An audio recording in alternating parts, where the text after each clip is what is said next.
So, good afternoon, everyone, and it's so good to have you all join us for the book launch of Ordinary, Extraordinary African American Women as We Mature. It's just such an exciting time for me to be able to be a part of this program. My name is Joy Pettit, and I am the sister of the author Stephana Colbert.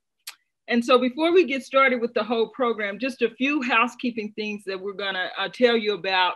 One, we are recording this event, and so we wanted to let you know that your mics will be muted during the course of the program, but as you have questions, please know you can raise your hand, you can put it in the chat, however you'd like to do it, but we're gonna watch and make sure that any questions and any comments you get to make.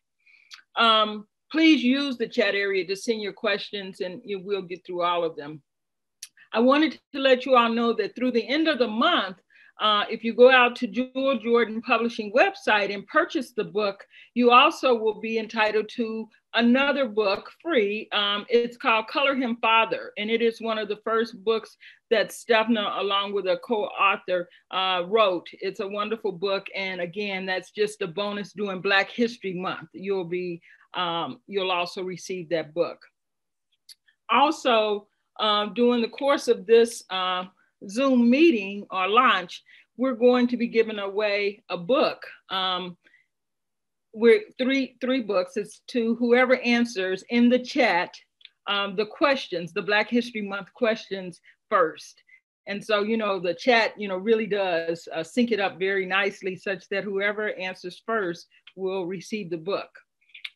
So I wanted to start with just, before I do the first question, I wanted to start by just introducing my sister, Stephana Colbert, who has been a lawyer, a career lawyer for 30 years. She began her journey at Brown University, undergrad, and then she attended Berkeley, the Boat College of Law at the University of California at Berkeley. Stephana worked as a public defender in her initial years as an attorney, and then moved on to working in universities and corporations in intellectual property. But the one thing that myself and my sister Winneil know is that Stephana always loved to write. It was like this thing that she did all the time. She wrote poems, she wrote Black Power stuff. And so we knew that that was a love of hers, was something that she really loved. And so when she decided to pursue this, the Jewel Jordan Publishing Company, and also working on books, we were just thrilled because we knew that she was doing her passion. So it's kind of a beautiful thing when you can, at a certain point, begin to do the thing that you really love the most. So prior to her speaking, I'm going to ask you all the first Black History Month question for one book, this book. And it is, who was the first Black governor of the state of Massachusetts? And you can answer in the chat. And I'm going to turn it over to you, Stephana.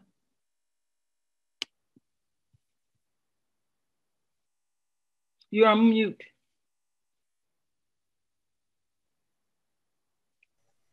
Hello, everyone. Hello, everyone. Thank you for coming to join us on our second virtual launch to celebrate the African American women featured in our new book.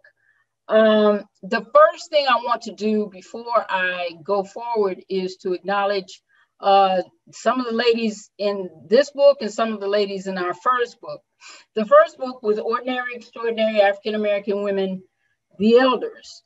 June Davis, who is also here, and she just waved, she is, and I'll explain that a bit, she's kind of the catalyst for these books. And so June is here, also Tara Bradley, Ginger Campbell, Andrea Charlton, let me see, I got to go to the next page. Let's see, who's here? Oh, Tara Bradley. Did I say Tara? Michelle. In any event, before we finish, I will Michelle probably. Gaither. Huh? Michelle is on. Michelle, that's right, Michelle Gaither. I saw her early on. And anyway, I just want to acknowledge you guys and thank you all for joining us. When we had Ginger's launch a couple of weeks ago, she was so appreciative that you all had, those who were in the book had also chosen to join. So thank you so much. And just thank you for everybody who's here today. So one of the questions that I've been asked is why I wrote this book, or the series of books. The first, as I said, was Ordinary, Extraordinary African-American Women, the Elders. This one is As We Mature. There will be a third one, The Millennials. And the fourth one is As We Begin. Those are girls and women between 12 and 24. I was having a conversation with June Davis several years ago, she and her husband, Leo, who were in Oklahoma City. And she was telling me about her experience in the civil rights movement when she was a student at Spelman College. And I heard a little bit about it before, but the breadth of her experience and the extent to which she was involved was just mind-boggling to me.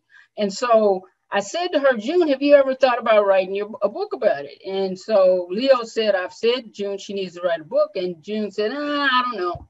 So I said, light bulb went on. I said, well, would you let somebody else do it?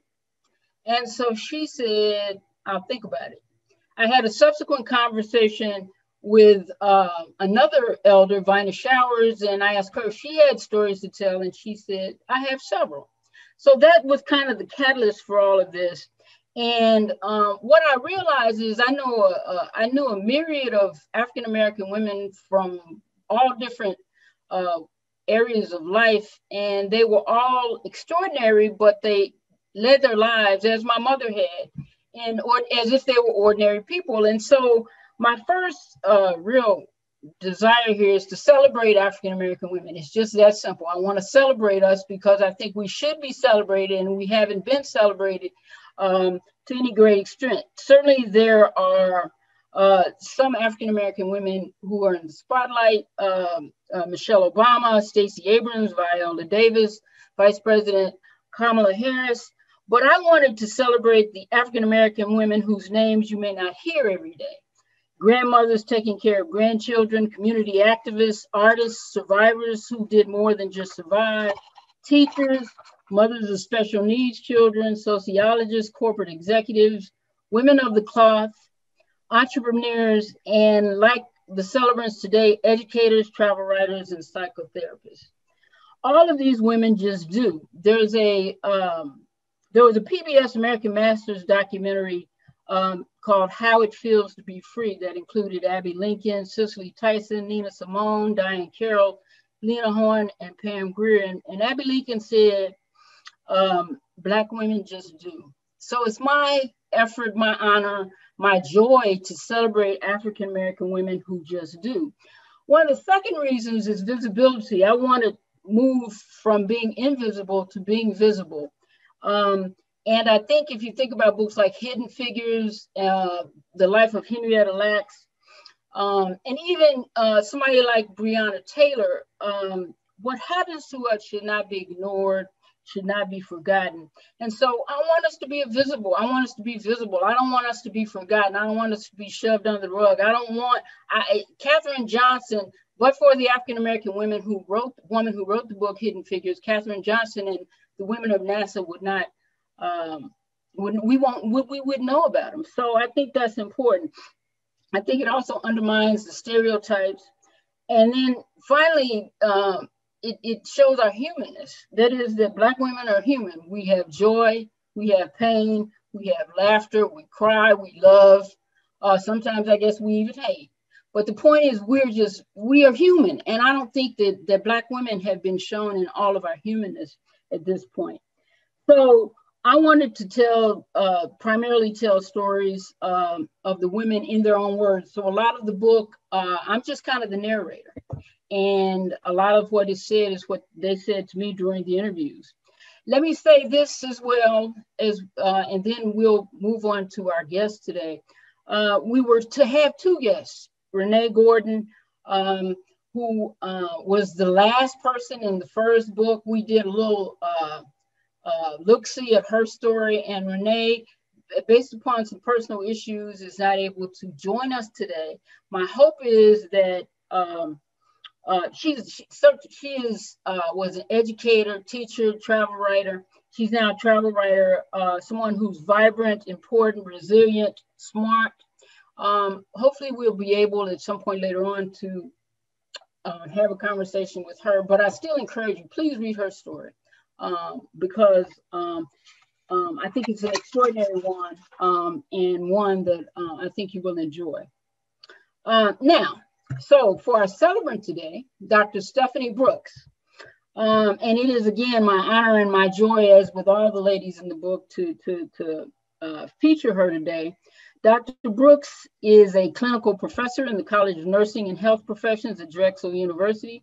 He's a senior associate dean for health professions and faculty affairs and couple and family therapy. Dr. Brooks is an American Association for Marriage and Family Therapy approved supervisor and clinical fellow, and the executive program consultant for the American Association for Marriage and Family Therapy. She is a licensed clinical and family therapist, and her scholarly interests include supervision and training, cultural diversity, social justice, addiction, and behavioral health. Last and certainly not least, she is the very proud mother of Simone and Alexis. Welcome, Dr. Brooks. You're getting applause. You're getting applause. Thank you. Applause back. Love that.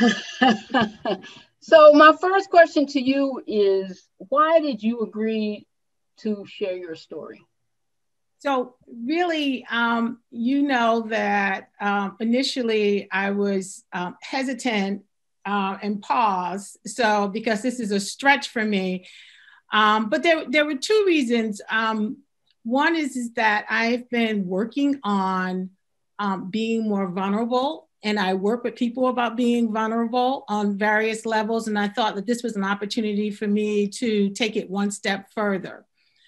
And the reason I thought that that was important is that in the various roles that I'm in leadership and as a therapist, vulnerability is key. And as I have grown over the years, I am learning that how important and how powerful vulnerability it really is. So that was one of the first things that I after I got over my shock at the invitation and started thinking about, this would be a good thing for me to do for a number of reasons. And then the second thing is that as a family therapist and as Black woman in my family, I've been studying my family history, looking for ancestors, and I wish they could tell their stories. And so I thought it was an opportunity for me to begin to document my story so that my ancestors and people in the future didn't have to guess about what I was like, that they would have some documentation. And so those were my primary reasons for hopping on board this project, other than the fact that I read your first book and really enjoyed it and thought it was powerful. Thank you for that. The interesting thing that the first thing you said, and that's been an experience I have had with the women who I have asked to be in the book. Mm-hmm. Most of them are hesitant. Most of them, like I said, that's really the reason I called it ordinary, extraordinary, because most of the women in the book tend to feel like, well, now why do I need what? And in fact, in the first book, there were women who said no. And the main reason they said no is I don't need to be out there. And so, but I just think it's so important. And I'm glad, Dr. Brooks, that you agreed to move forward in our interview. Was there anything about the interview that made you nervous, made you, in the context of our conversation, because it was a wide-ranging, long conversation. Is there anything that created any anxiety for you? Well, I was breaking all the rules. I was breaking all the rules. I'm talking about all family information and secrets and things like that. And you just don't do that. So I was like, okay. But it's also, as I've sort of growing up, it's important to shed some light on what really happened and what is. And so I knew that I was breaking rules, but that's what I've been known to do in my family, is to push up against what people really think are the rules as they have defined them. So that made me a little nervous. And I wanted to make sure that I didn't, embarrass anyone by telling their stories. So I tried to make sure I framed things well. And as I've reviewed the material, I think I accomplished that.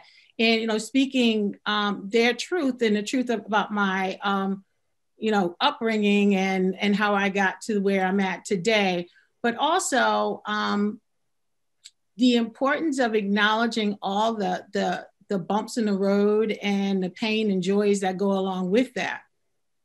So those were some of my thoughts. And then let me say that any embarrassment that anybody feels is completely my fault.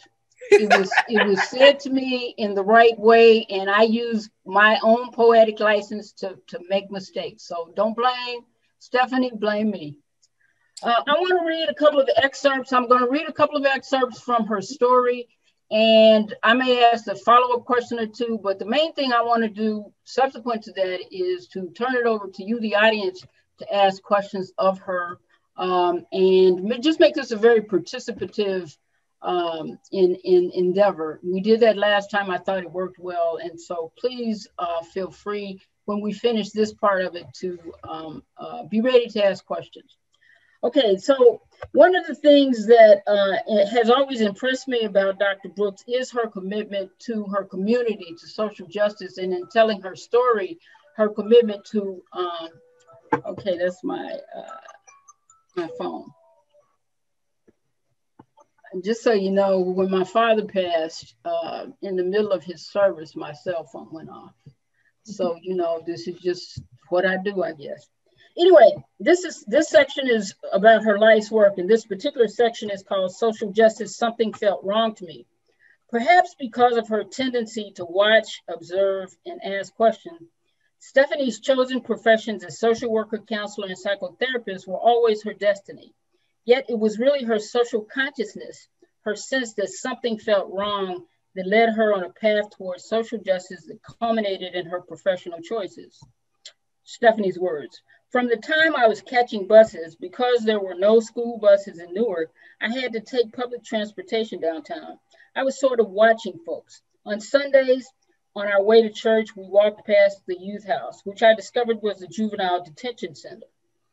What struck me as I was walking past there and listening to yelling from the windows was there were babies there, just young babies. Something felt wrong to me about that. There was probably some other place. The youth house was just punishment. Thus, for Stephanie, choosing psychology as a major in college was key after recognizing the need for Black folk to seek and obtain help for mental health issues, even if it was just to work through problems and issues of everyday life.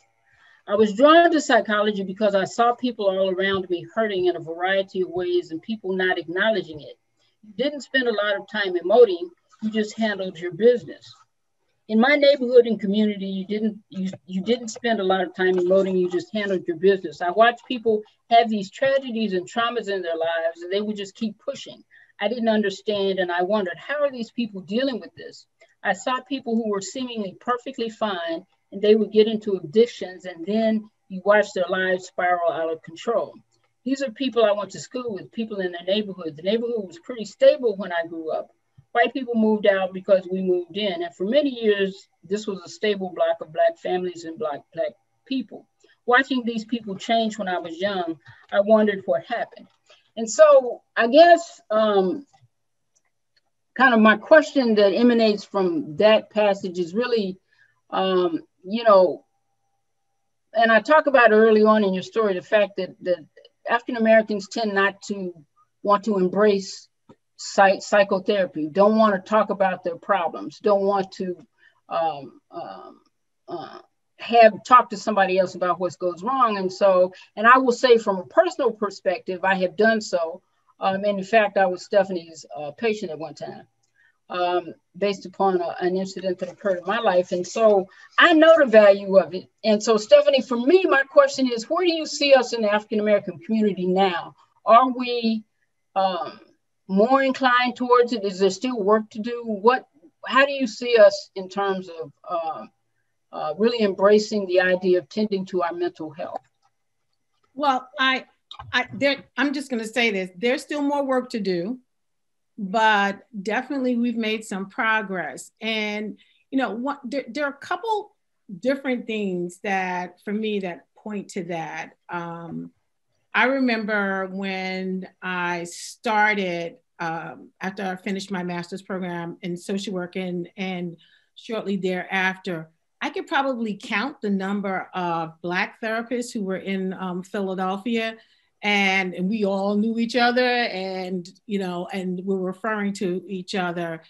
And they, you know, like you see the demand growing for people who really want to have someone who looked like them.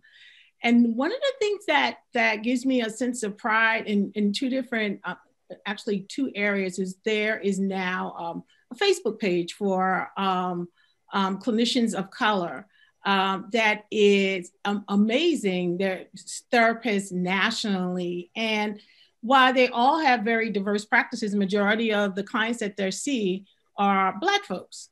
And so that is progress. And I'm seeing more and more Black students in programs coming in, wanting to become therapists and wanting to go back out in the communities and work. So I think we are making progress. I think we still have a lot of progress to make. There's just so much work to be done. And you know, I don't want to get too heavy about this, but, you know, aside from all the other things that people deal with in their lives on a day-to-day that are normal life occurrences, death, you know, divorce, those sorts of things, you know, a lot of Black folks, we're dealing with racial trauma day to day. And I think that folks are naming it in a different way and really beginning to understand that they need to work on themselves and work while they're working in the community at the same time. And so we have work to do, lots and lots of work, but I am hopeful. And this is one of the reasons why I decided to do this. If I'm mentoring, and I do a lot of mentoring Black clinicians and Black students, and I'm encouraging them to be visible, then I need to make sure I'm modeling that myself. Because the work calls from high visibility when people want to render you invisible on a day-to-day basis. So, and I am saying to them, don't let anyone do that, and don't let anyone, you know, silence you. Be visible, take a position, bring your chair to the table, sit down, make sure that your voice is heard, and be strategic about that. Bring your chair to the table. So that's a good transition to the second excerpt I'm going to read, because it kind of involves us African-American women and the obstacles we sometimes encounter. We often encounter in our work lives, and how we address those challenges, how we address those. This section is called professional challenge. The path to and through many professions can be challenging, rife with unavoidable obstacles. For African-American women, compounding those obstacles is the now acknowledged glass ceiling designed to stymie, undermine our advancement beyond a certain point. Being able to get through those tough spots, despite sometimes incredible unfairness and bias, is the difference between moving forward and staying stuck, between staying sane and going off the deep end. Few of us are immune from this challenge, including Dr. Brooks. She recalled a specific professional challenge she faced more than a decade ago. In 2010, am I good to read this? In 2010, the chair of her department, who had hired Stephanie and had been a mentor, decided to step down as chair and program director. Stephanie had by this time completed her coursework for her PhD and was finishing her dissertation. As she had worked closely with the chair, Stephanie was the clear heir apparent. Nonetheless, disgruntled faculty members convinced the associate dean to do an outside search. with a job description that required a PhD. An angry Stephanie decided it was time for a job change. Nevertheless, utilizing a bit of mother wit strategy, she submitted her application for the open position anyway, creating a conundrum for the search committee. After being invited for an interview, she withdrew her application. After an unsuccessful search, the committee asked Stephanie to become the interim chair. After much thought and introspection, Stephanie agreed to become interim chair until the committee selected a chair. After a second failed search, Stephanie was asked whether she would consider being chair of the department. Her words, "I sat with the offer to become chair for about 3 months before I said I would, and I negotiated the terms. But that was probably the hardest moment for me professionally. I felt like I worked my butt off for years only to have this roadblock. I would have been cool with folks coming to me if they were straight about it, but that's not what was going on. This was a bunch of cloak and dagger BS. And I was not going to participate in it as though I didn't have any power at all. I was not going to make it easy for them to move in this direction." And of course, I think that perhaps many of us can identify with this kind of stuff, the kind of stuff that happens that is unfair and uncalled for. But I was struck by the way in which you, Stephanie, decided to deal with it, and how you said, okay, this is a challenge, and you would, as you admit, this was one of the most difficult challenges you had had, but you persevered. What that mother wit. Can you talk about that a little bit? Well, so you have to understand that when this happened, I had been working with my colleague for probably almost 15 plus years in different capacities. And this is another Black woman. So there was always some drama going on behind the scenes because you just don't have two Black women leading an department at academia. So I shouldn't have been surprised, but I was surprised in the way that folks came at me with this. And so there were a number of things I could have. I had to think about this for a long time. And one of the things that I needed to know for myself is if I submit my application and they say, you didn't make the cut, I didn't know how to make the cut.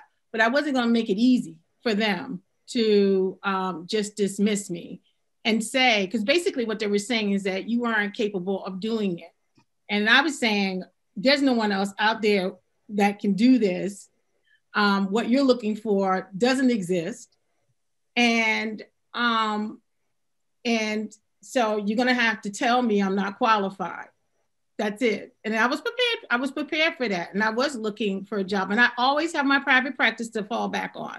So, I was thinking about maybe it's time to go and practice full time. And I was talking to my friends about it and trying to sort of think about how to manage it at the time.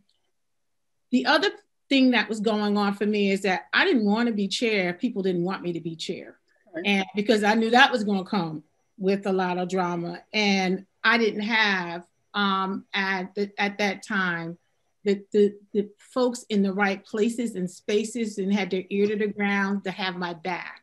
So I needed just to prove a point. And it was a gamble and it was a risk, but it was affirming for me that, when they had to look at things, that I had the goods to do the job.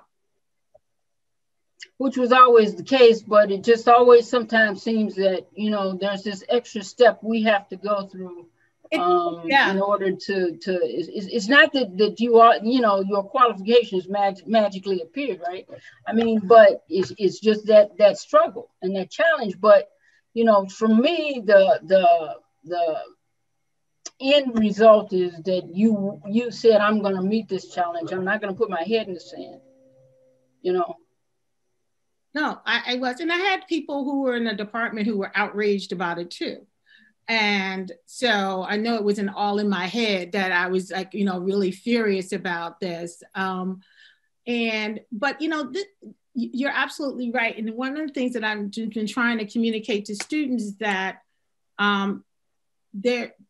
there's institutional racism, there's sexism, and a bunch of other isms out there. And people will try to put you in a box and carve out a path for you to walk in. But it is important for you to understand that the system, and these are lessons learned from my parents. The system is not designed for you to make things easy for you. You're going to have to work 3 or 4 times harder, and you're going to have to really be smart and savvy about how to accomplish what it is that you want to accomplish. And over the years, I've been able to synthesize that down to, like, I don't have to do a lot of things. I can focus on a few things so I can see impact. Because in the beginning, I used to try to focus on a lot of things, and that's just going to lead to burnout. But focusing on a couple of things that I can really see the needle move, and is really, really important. I can see the impact. It's just as important as having tenure, as far as I'm concerned. So when I see nowadays, a lot of brown and Black students and therapists out there, I'm like, the needle's moved. Did we lose Stephana?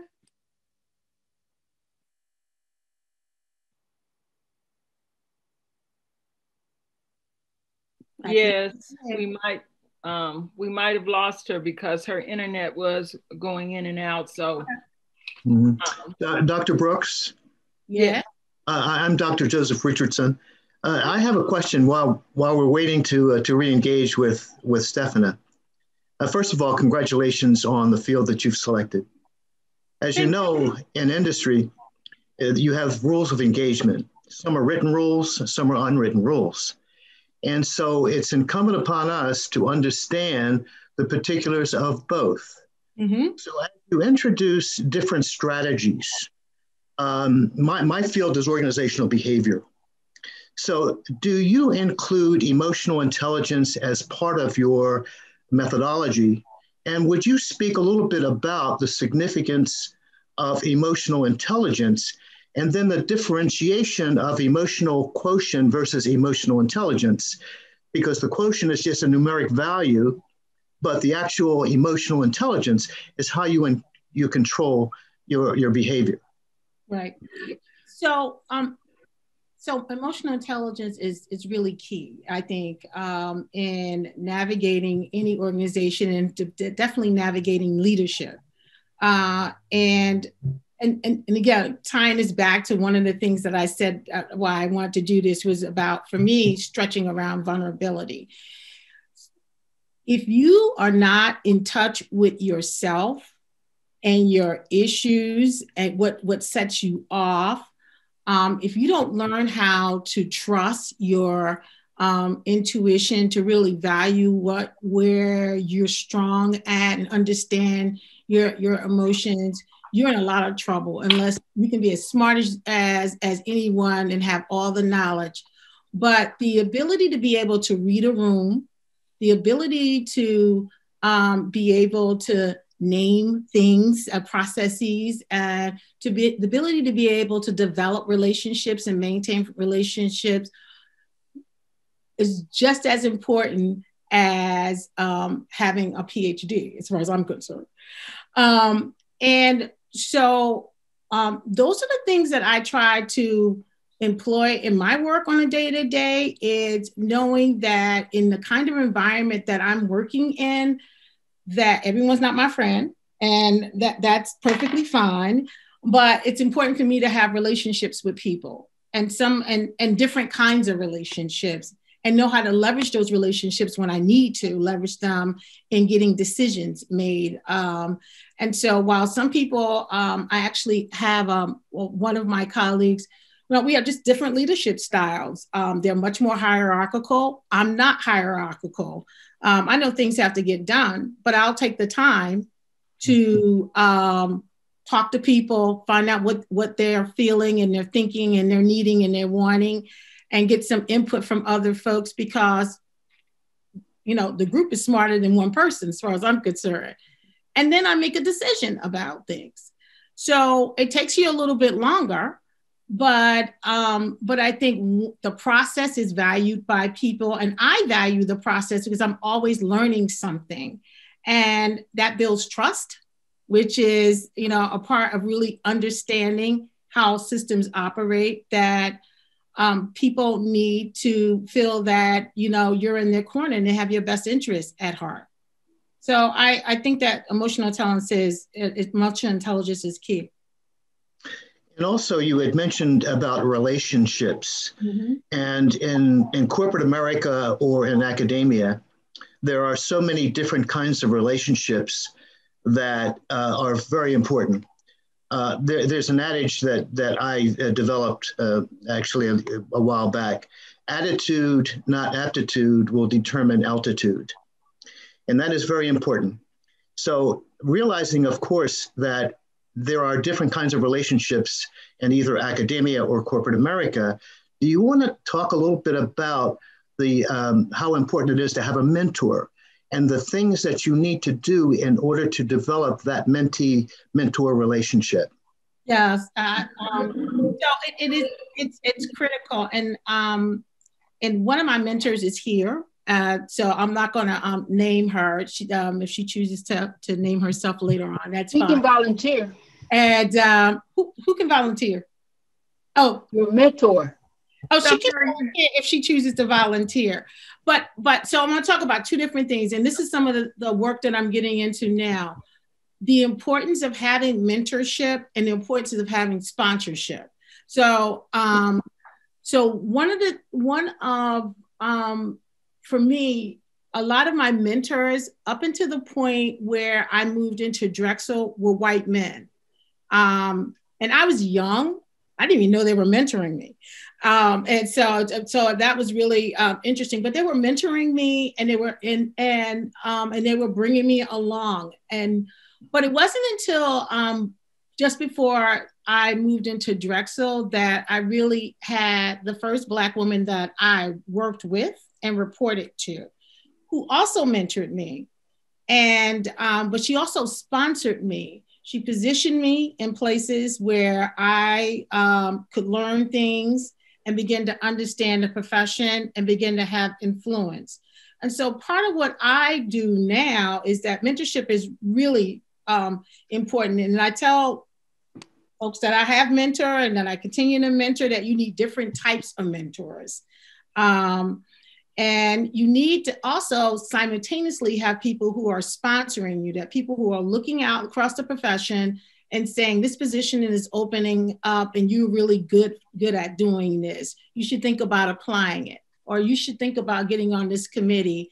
I'm going to say something, and or you should do this presentation. Those people are really important. And so getting back to your, Dr. Richardson, your comment early on about the stated rules and the unstated rules. And, you know, just white men have benefited from this from a long time. You know, there are more men who mentor in organizations and more men who are in higher positions.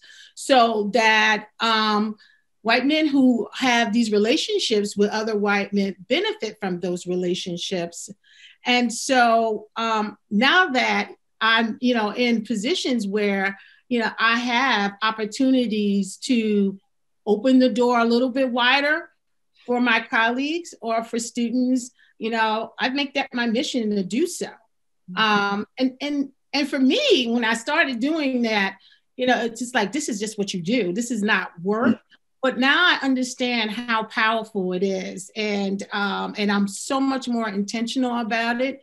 And at not only at the university, which there's always a lot to do. And I could be a little bit more content and probably quiet if I would just go do my practice and stay out of the politics. But I'm not done there yet. So, and I recognize there's still some more work to be done there.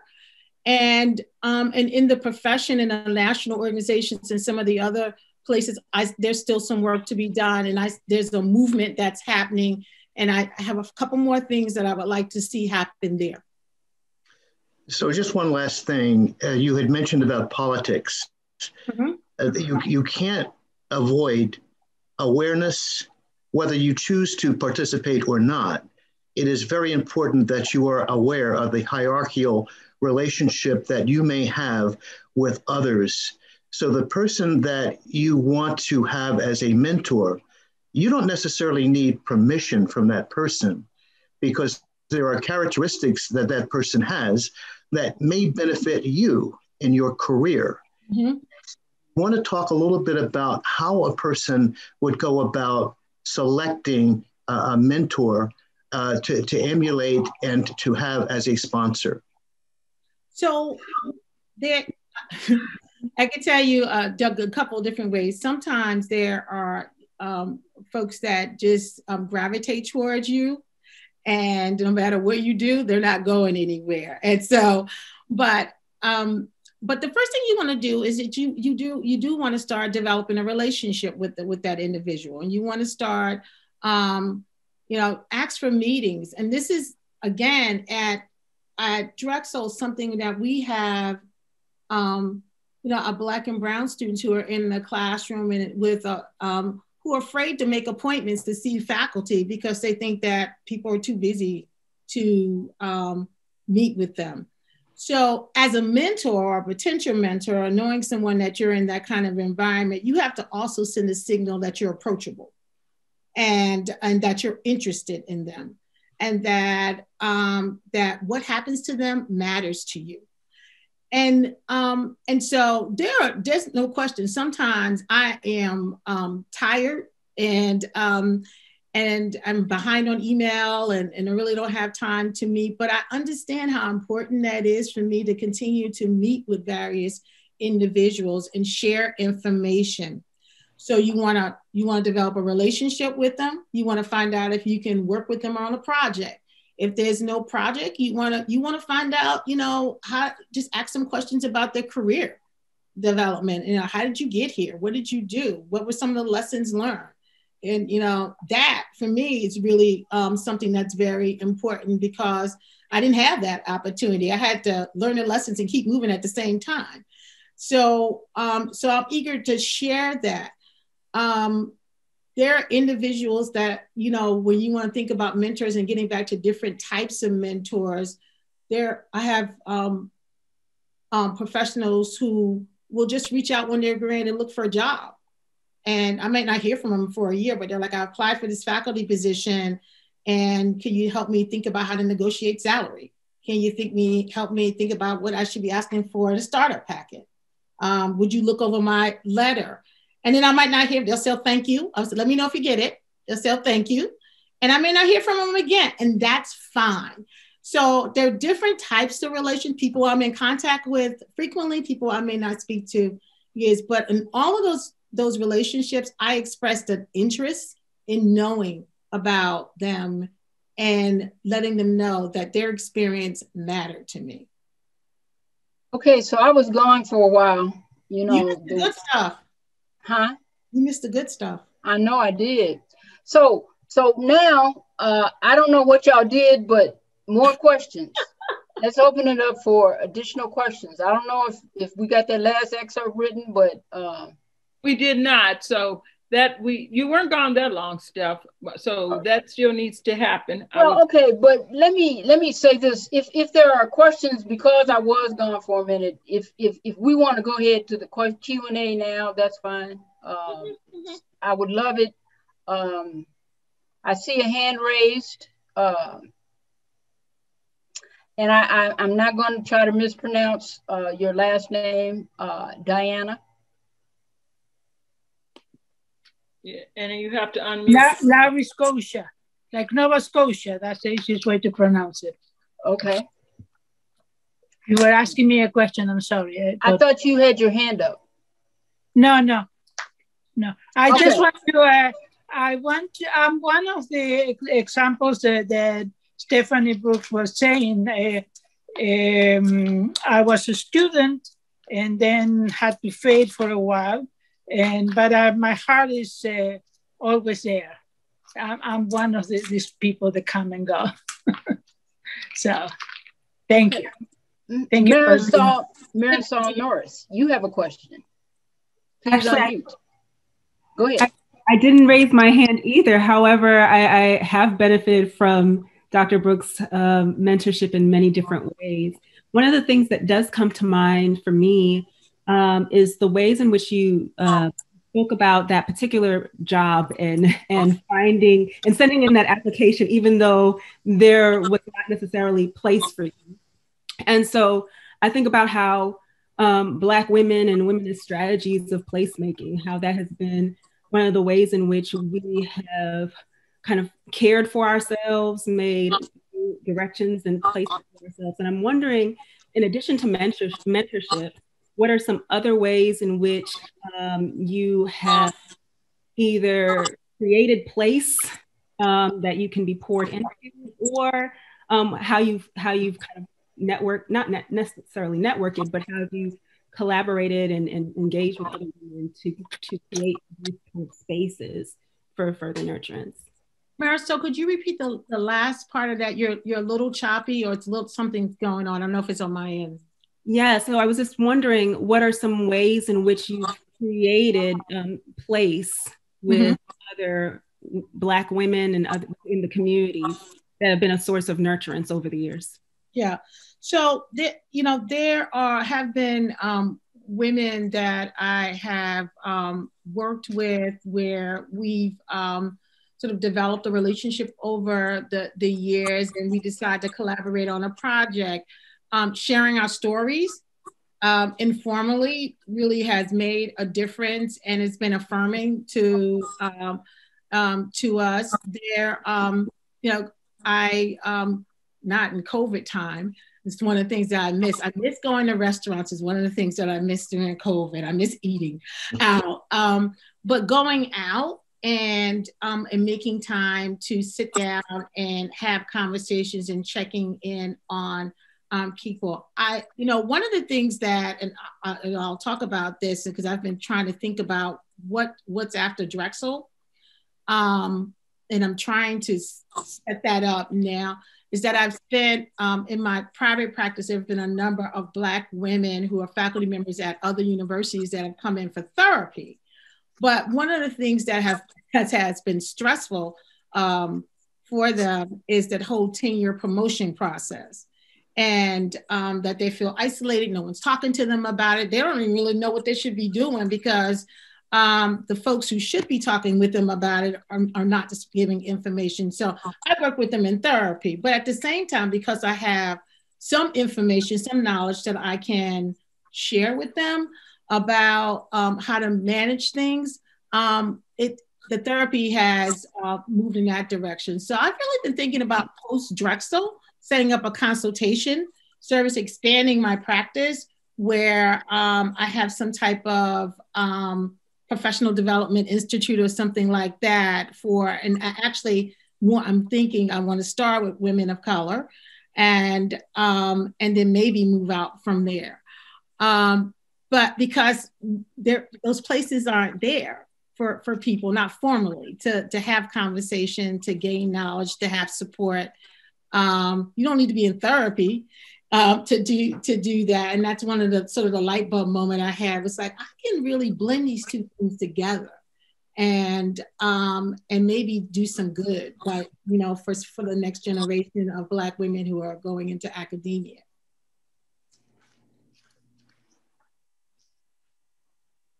Okay, other questions? And Dr. I won't recognize, go ahead.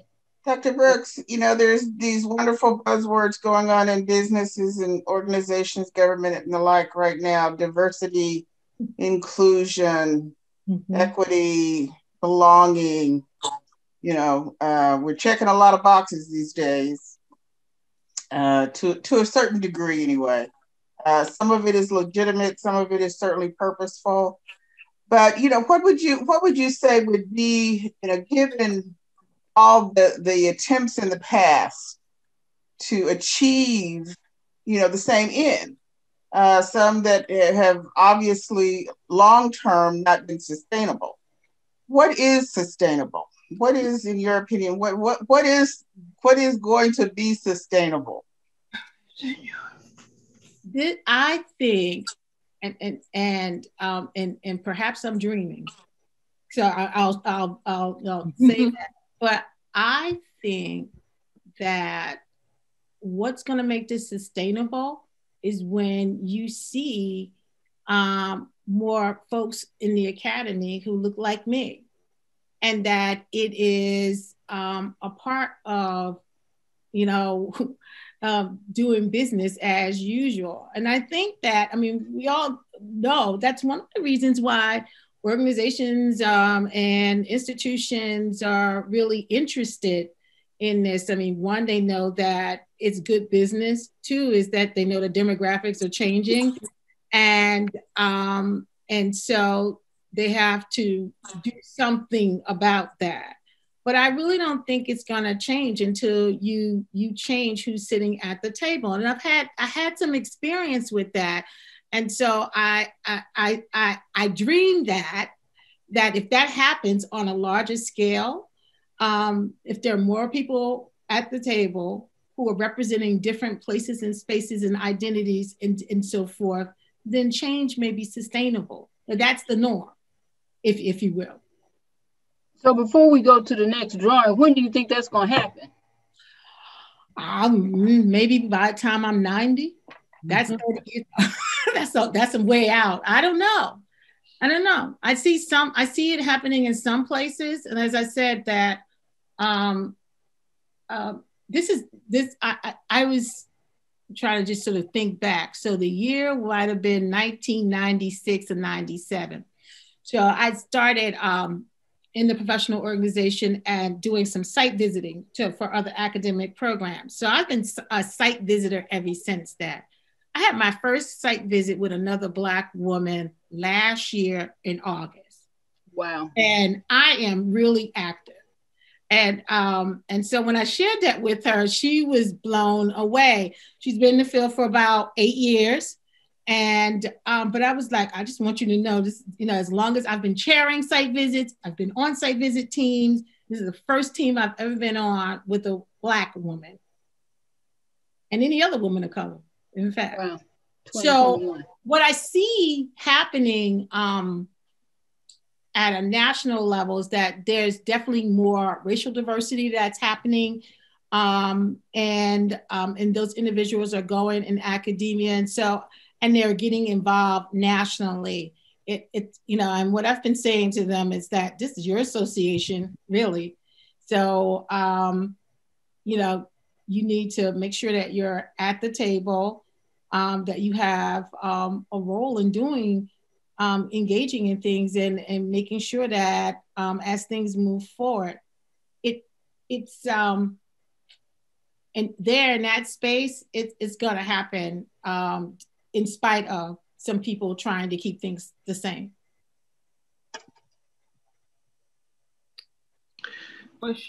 There's a question. Michelle?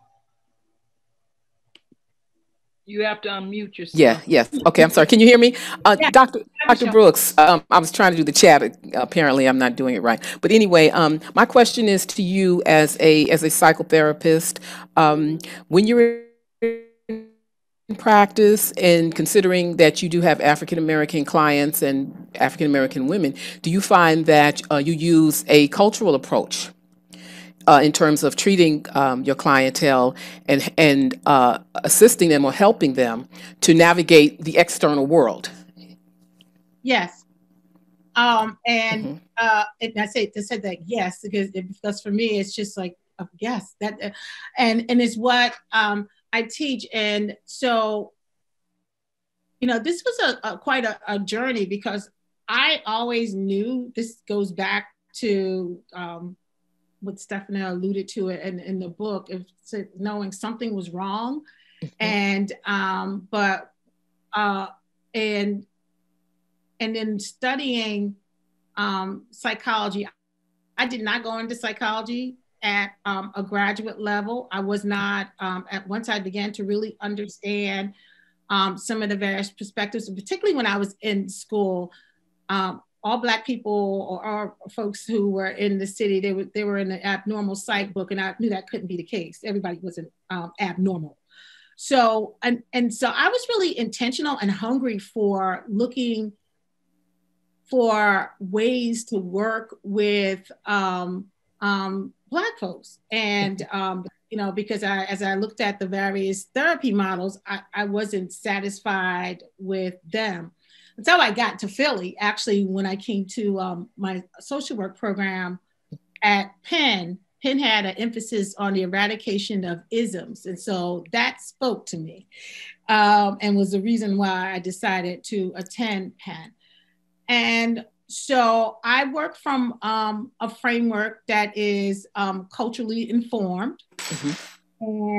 And I'm always thinking about ways in which racism and other isms are impacting what the presenting problem is in the room. And that also informs the intervention. And so, and then in the work, and this is one of the things that I was proud about with Drexel's program, because this is what we used to teach students to do. And that, yes, you can learn all these family therapy models, they're all important, but the meta framework has to be a framework that is culturally informed. It has to, and those models have to be worked within that culturally informed framework. And I once you see it that way, you can't see it any other way. And I don't even know if there's any other way to see it. Although I know some people would argue with me about that. All right, so now what we're gonna do, Joy, would you give us the next Black History Month question? And Okay. I do want to tell you, no one answered the first one correctly. Oh my. And so I'm going to throw it out there one more time. Who's the first Black and only Black governor of the state of Massachusetts? Come on. I know someone can just put it out there, Wendy. I see you. Patrick Duvall. Very good. So Wendy is our first winner. Thank you. I knew somebody knew that one. Okay. So the second question for a book is, what African-American civil rights icon said, "I am sick and tired of being sick and tired"? I don't want to book again, but I'll say it. No. We got people answering in the chat. So we'll see who's the first person who answered in the chat. Was Claudia Jordan, and she will be receiving a free copy of the book. Okay, I do want to tell you. But do we get? But does the spelling count? Because the spelling counts are one. No, it's just time frame in the chat. Okay. Okay, I try. Okay, so Claudia. Okay, and so we have. What about some grace, sister? What about some grace on Sunday? Okay. Okay, you got it. Out for spelling. I also want to tell you, April has a question. So before you go on, let's get April's question. Hi, April. Good to see you again. Hi, everybody. Good afternoon. So I have a question and a comment, but I'm going to lead with my comment first. And my comment is that when I received the email about this book coming out, and I saw that Dr. Brooks was being one of the people that was featured, I was so excited that she was telling her story. And I say that because I'm one of her mentees and also have been a student and also has been a product of the program. And what I think was so amazing about the journey of, at least when I became a student there, and also I know that our other mentor is on the board too, but I won't say her name unless she wants it, was that coming to Drexel was an eye-opening, full life Black girl unicorn experience for me, because this was the first time that I was in a program where most of the people leading the program was Black, and they were women, and that they were running this program and leading it, and taking charge and opening up the eyes to other Black women like myself who felt like, oh, you can actually do something like this. Like, you can run a program, you could be a professor, you could be a therapist, you can open up your own private practice. And I think that it was really amazing to be at the program during that wave, because in my undergrad, I never had a Black professor my entire undergraduate years of college. So really going to Drexel and being a part of that program was my first experience. And it was also like my unicorn experience. And I just want to say thank you to Stephanie and also the other person that's on here as well, because I think that their role, particularly at that program at that particular time, opened up opened up doors for a lot of young Black women, and they are doing some really amazing things right now, just from their experience of being in the university. And so my question is, so I know that you talked about doing this for you was like vulnerability. And so technically it kind of means like you're on the hot seat. And so what I would say for you, what is it like to be in this position, to be on the hot seat, and then also hear and learn that the work that you've been doing is moving the point, and there are actual like people out here that has taken your advice, that has done some amazing things, and they kind of owe that credit to you and other members of the faculty. See, that last part is hard to hear. This is, it's still like, even it's hard. It really is hard, because my default is just do the work and not take any credit. I still don't see it that way. Although I do know that if it wasn't for other people who were in places and spaces, and if I wasn't in places and spaces, people would have been saying no. So I emailed one of our graduates earlier today, Dr. Riley, Tiffany Riley, for some of you know, and I can remember Tiffany's interview. So it's been it's humbling. And it's also forcing me to just be more open to letting my light shine, if you will. And that has been that's a counter script for me, because that, as Stephana said earlier, the narrative has been in my family of origin: you do the work and you just keep going. That's all. You don't look back. You just keep moving. And you don't take credit, that you don't boast, you don't do any of that. So this is a growing period for me. And I think the past 5 years, this is what I really think maturity and aging is about, is that I have seen more growth in myself over the past 5 years than probably between 40 and 45. 55 to 60, I'll be 60 this year. I've seen a lot of growth. And it feels good. It really does feel good. Thank you. You're welcome. And I know I owe you a text. That's okay. So there's a question in the chat for you, Dr. Brooks, from Beverly Tucker. She says, Dr. Brooks, how do you feel your life's journey has prepared you to address issues your students and clients are dealing with in this country's hostile climate? So I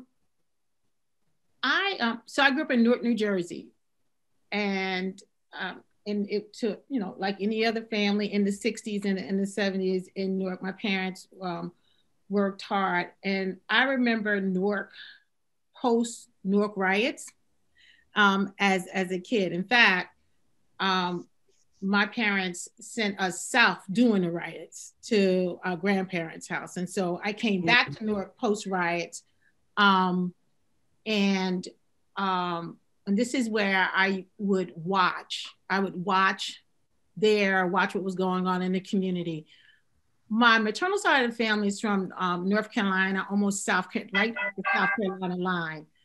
And so, so while I had this more progressive environment in Newark, I had in the South, like just all out racism that you could see.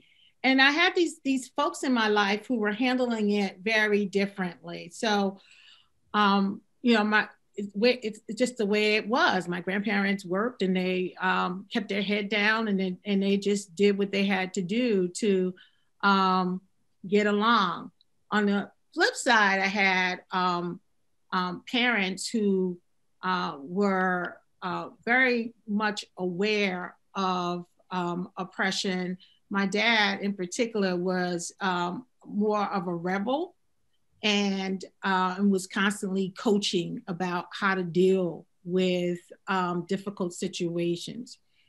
So I felt like I had some opportunities to study things. And actually when I was growing up in Newark, I wasn't confronted with racism outwardly. It wasn't until I went away to undergraduate so Newark, New Jersey, if anybody knows anything about New Jersey, Wayne, New Jersey, half an hour drive.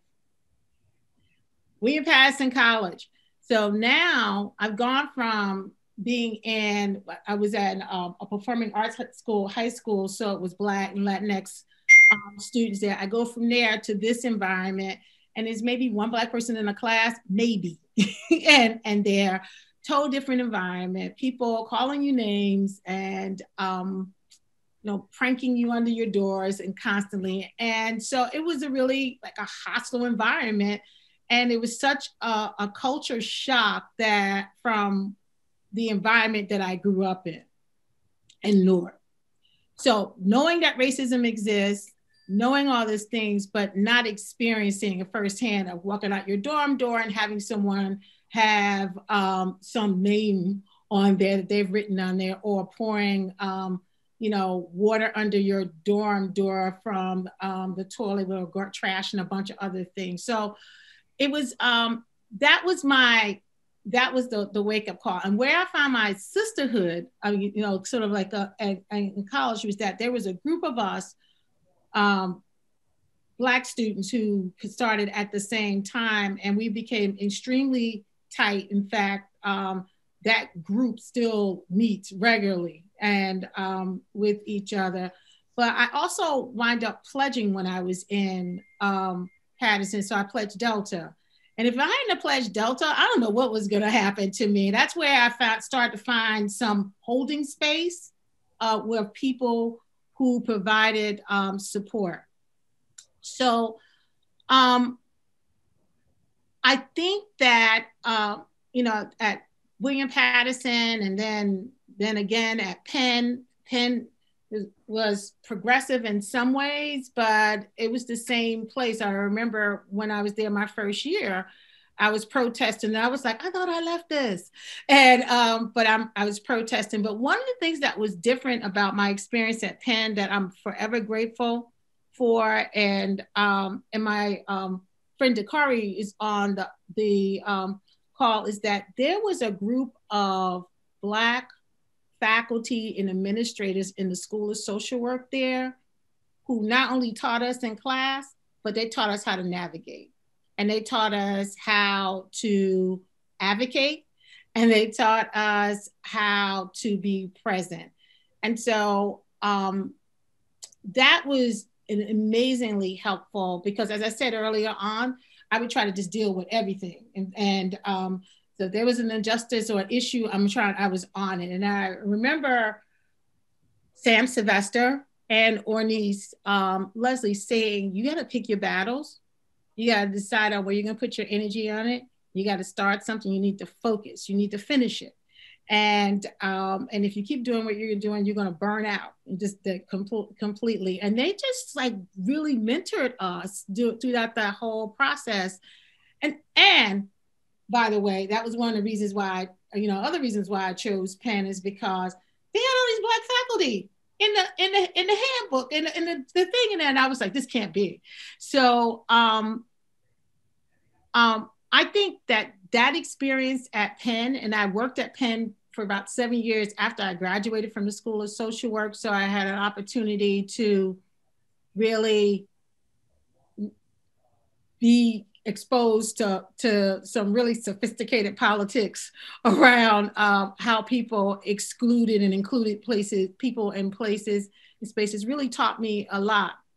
So I bring all that, including my experience at Drexel, to the work that I'm doing now and trying to help people understand and cope and navigate, but also claim their space and in what it is that they want to do and how they want to position themselves in their battle for social justice. So if that's what it is, they have to take a position. To not take you take a position even if you don't take a position. That's the political piece of it. You're always in relationship to something. Can't not be. I know Lauren had a comment. Which one? Lauren Pitt. Good afternoon, everyone. I wanted to co-sign what April said, and to the point that I remember when I was trying to decide at the last minute if I was going to apply to Drexel's program, my great aunt, who was 88 or 89 at the time, was adamant about me applying to that MFT program because it was being run by all women of color. So, I believe in giving people their roses while they can smell them. Dr. Brooks has just been an amazing mentor. We literally just had the conversation on Wednesday in reference to Beverly's question and how you have just prepared me, and literally just being under your wing. Oh my goodness, going on 12 years now. And I just told her on Wednesday, don't even try to get rid of me because I'm going to continue to hijack you. And the program and those that are represented here that run that program, it has just been extraordinary. And it truly, truly has been instrumental in shaping me as a woman of color, as a marriage and family therapist, but also just my station in the world, particularly in this difficult climate that we're living in now. And literally every minute of every day, I'm reflecting upon what I learned in that program. And then my final statement is this: I am so glad that you accepted that chair position as your colleague was putting us on pause to take care of some other things that she needed to take care of, even though we were scared to death of you and having you as a professor because we knew you were tough as nails. Thank you. Thank you. It literally, that program and all that it accomplished during my cohort's time under your leadership was just life-changing for me. So I just wanted to say that publicly. Thank you, Laura. So Stephana, I think, is coming back on. Oh, she's off again? Yeah, we lost her. I think she's coming back. Okay. But one of the things I wanted to say to this is that I noted there are a number of graduates from our various programs because we had a master's and a doctoral program. And, in all my interactions and work, my challenge is not, do it the way I do it. I want them to do it the way they do it. But I know that a lot of them, and most of them, as I see they're working now, is that they took us seriously. They took the challenge on, and they're out there and they're doing their things. And I'm really proud of them. And for me, again, that's the impact, that's the change. And so I really appreciate the feedback from April and from Lauren and so forth, and all the love that goes along with that. My only thing that I always said to all of them is pay it forward. And so, and I'm watching them do that now. Sorry. Hey. Hi. I cut you off, but I wanted to put a pin in that and tell you that to that end, in my current position of leadership, I often think, what would Stephanie do? And part of the message here is not just how you mentor and how you lead, but how your leadership pays off generationally. And there are ways that I move in my position of leadership that I'm like, yeah, this is exactly, and hearing you talk today, I'm like, wow, how are Stephanie, you know, we're not even working down the hallway from each other anymore. But your lessons still ring in my mind. And so, you know, I think that you had a way and have a way of kind of underground railroading Black women in particular. And so when I find myself doing that currently and taking time and space, knowing, okay, I know that somebody wants me to be doing something else, but right now, this student right here in their situation is my job. I don't care what the powers that be want me to do. I believe that's a direct correlation to your amazing leadership. And so kudos to you for all that you have done and all that you will do. I'm gonna get this book so I can read the tea, and I'm so proud of you. Okay. She back? No, she's not back. And so I'm going to do some of the wrap up for her. We just thank everyone. All the questions have been. I'm back. Oh, well, good. That was I'm so sorry. Hopefully you all have had a wonderful discussion, because I've missed it, and I'm so sorry about that. I do thank you all for, one of the things I did want to say, the excerpt I didn't read was really about Stephanie's mother, and I'm not going to read it, but I want to just emphasize in the context of her story how important her family is to her. And from her mother, there's a discussion about her mom, the relationship with her mom, with her dad, with her siblings, and they're all so important to her. And I encourage you all I encourage you to read the story anyway and buy the book, but you know, it is a very important part of her life, and it's just a reflection of all the things that you know, her story spans a lot of different, it's just full, it's rich. It's a rich story and has a lot of elements to it. And I just want to emphasize how important her family is, and her family, her community, Stephanie's profession, all of it's important. And she's got so much else, I think, that she wants to do. And as she said to me in our interview, she's working that out. And so that's just one of those things I want to say. And Stephanie, if you want to kind of respond to that with respect to your family, feel free to. But that's that part that we maybe haven't covered because there's so much else that's so rich about your life and what you've done. Yeah. No, I appreciate that, and appreciate you, making space for my family. And one of the things that, and I've said this to other people, I told Stephana, is I think my mother was the first social worker I knew. She didn't have a social work degree, and we were a family of 5 kids, and but there was always someone in our house from the neighborhood, and if it was the kids in the neighborhood, there were foster kids in our house, in and out all the time, not just one. And then she was running a daycare. So I watched her just sort of just love people and nurture people. And she was the only child. So, we used to have talks about how she wished she had siblings and so forth. And I think one of the greatest things that I remember when we gave her a surprise 50th birthday party, there were, now this is in Jersey, there were foster kids who had come as little kids and gone someplace else, but they always found a way to stay in touch with her.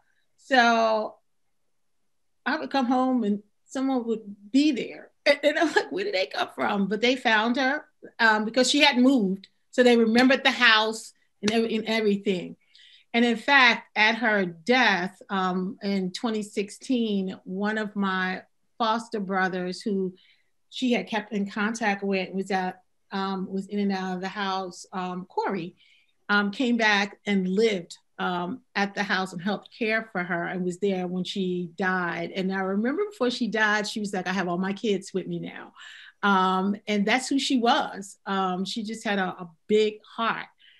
And so I credit her with my capacity to be able to hold people, because she really taught me a lot about how to do that. There's some things she probably should have taught me not to do, but she taught me how to really hold people. And I credit my father with really helping me sort of think critically and learn how to argue a point. And so he was amazing in that way, and was told me I can do anything. And, early on, and that and I took him seriously on that I could do anything, and really believed him. And that kind of helped me with a lot of my determination to just keep moving forward. And my siblings, I know that I saw some of them here on the phone. We all benefit and talk about this, from time to time, the stories that we have about our growing up and what was poured into us. So my daughters are on. Hi, Simone and Alexis. I know you're hiding out. But they messaged to me. This has been a really important piece for me, and something that I wanted to learn, because I've been raising 2 Black women. And there are things that I really wanted them to learn and understand, and I wanted them to know that the sky's the limit. And I continue to try to position them to do whatever they want to do that's going to bring them joy and success, however they define success. Because that's one of the things that my parents didn't impose on me. It was like, what makes you happy? What is, because they didn't know what you're going to be a therapist, what? And because I declared this when I was a kid, but it was like, if it's going to make you happy, do it. So thank you for that, Stephana. Well, thank you all. This has been just Joseph. Yes. First of all, I hope you don't mind me. When you stepped away, I kind of took over that leadership role. Please excuse me. Steph and I go back a long time. She was probably the best attorney that I've ever met.